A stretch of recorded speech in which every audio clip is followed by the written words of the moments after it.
sering muncul yaitu yang pertama perubahan pada warna kulit dan bola mata menjadi kuning, yang kedua ada cairan urin berwarna lebih gelap, kemudian feses berwarna pucat dan berbau menyengat, yang keempat berat badan tidak mengalami peningkatan. Nah, sekarang penyebab dari masalah atresia ductus hepaticus.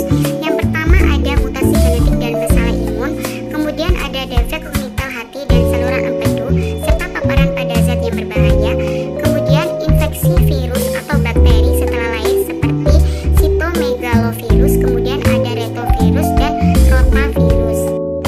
Nah, sekarang bagaimana sih cara kita sebagai orang tua untuk mencegah terjadinya atresia ductus hepaticus pada anak?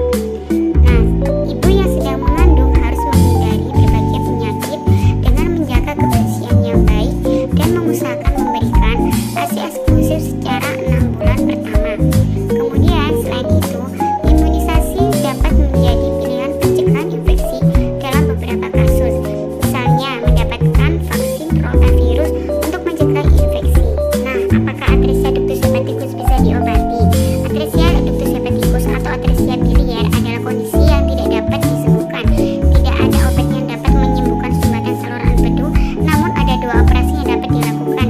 Yang pertama ada prosedur Kasai dan yang kedua ada transplantasi hati untuk menggantikan jaringan hati yang telah rusak dan tidak lagi berfungsi dengan baik. Nah, sekian edukasi dari kelompok kami, semoga bermanfaat. Assalamualaikum warahmatullahi wabarakatuh. Terima kasih.